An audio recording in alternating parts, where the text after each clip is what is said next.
गिबियावनो बयखौबो बड' निउस इउटुब चेनेलनि गोदान खौराङाव बरायबाय। नोंथांमोननि थाखाय बे समाव माखासे खौरां लाबोदों। भिडिअखौ जोबजासे नायलांनो दाबाव आरो चेनेलाव गोदानब्ला अन्नानै साबस्क्राइब खालामना बेल आइकनआ अलाव होनानै ला आरो भिडिअखौ लाइक कमेन्ट शेयार खालामनो गुरै खावलायबाय। दानिया फैदो दिनैनि खौराङाव। जोबोद गोजोनथाव खौरां। बिटिआरनि सानै गेलेगिरिया मेडेल देरहाबोनो हादों।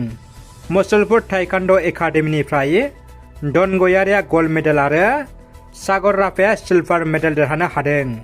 सोगोमसार बसुमतारिनि दैदेननायाव दनगयारि आरो सागर राफाया कलकातानि अर्किड एरेनायाव ताइक्वान्ड' गेलेहैनानै देरहासार जाबोनो हादों। बिटिआरनि गावबुराफोरनि दाबिखौ सुफुंना होसिगोन। फैगौ बैसागोनि सिगां गावबुराफोरनि जेंनाखौ सुस्रांना होनो खोथा होबाय प्रमद बर' बिथाङा। चिरां जिल्ला गावबुरा गौथुमा थाइखाजुलियाव 3 बोसोरनि सेथि जथुम्मा खुंफुंदों। बे हाबाफारियावनो बिटिआरनि गाहाय मावफुं सोद्रोमा प्रमद बर'आ गाहाय आलासि महरै बाहागो लानानै गावबुराफोरनि दाबिफोरखौ फैगौ बैसागोनि सिगां सुस्रांना होगोन होननानै बुंदों। लोगोसे बिथां मानगोनां प्रमद बर'आ बुंदों, गावबुराफ्रा समाजनि रायजोनि गोबां मावनो गोनां बिबान थायो। बिथांमोना गोबां समावनो खामानि मावनो उसुबिदा जायो। बेनिखायनो गावबुराफोरनि जेंनाखौ थाबैनो सुस्रांनानै होगोन होननानै बिथाङा रायजोफोरनि सिगाङाव खोथा होयो। जोबोद दुखुनि खौरां।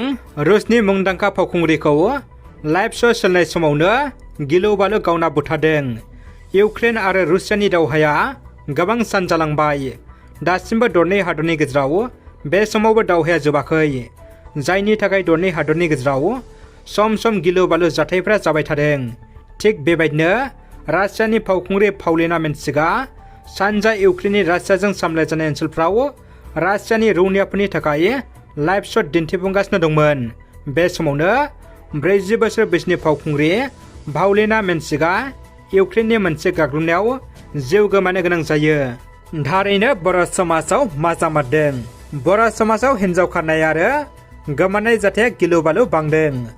मोनसे गोमोथाव आरो सोमोनांथाव रादाब। नखरसेनिफ्राय सानै बिजावजालि गोमादों। गुफुर हालामनि सिङाव थानाय आलुफारा गामिनि बिदा बिथोन बसुमतारि आरो फंबाय अग्ल बसुमतारि, बिथांमोननि बिसि बिमला बसुमतारि आरो जुनालि बसुमतारिखौ सोरबा लाना खारनायनि सन्देह। दायो बिसोर सानै बिजावजालिखौ बहा लाना खारलांदों नखरा नागिरब्लाबो मोननो हायाखै। नखरसेनिनो सानै हिन्जाव गोमानाय जाथाया नखराव गोजोन गैयै लाबोदों। उननि समाव खौरां मोननाय बायदिब्ला सासे बांगाल ड्राइभारा बिसोर सानै बिजावजालिखौ लाना खारदों होननानै मिथिनो मोन्दों।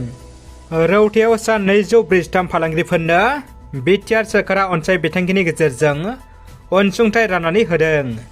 बिटिआर सोरखारा फिसा फिसा फालांगि मावनानै जाग्रा सुबुंफोरनो अनसाय बिथांखिनि गेजेरजों अनसुंथाइ राननानै होदों। रौता बियाबनि सिङाव थानाय सा 243 फिसा फिसा फालांगि मावनानै जाग्रा फालांगिरिफोरनो अनसाय बिथांखिनि गेजेरजों बिटिआरनि मावफुं सोद्रोमा डक्टर नीलत स्वर्गियारिया 5,000नि चेक राननानै होदों। 5,000नि चेकखौ मोननानै फालांगि मावनानै सोलिग्रा फालांगिरिफ्रा जोबोद गोजोननाय फोरमायदों। रौता बियाबनि फालांगिरिफ्रा 5,000नि चेकखौ मोननानै बिटिआर सोरखारखौ साबायखर बावहरदों।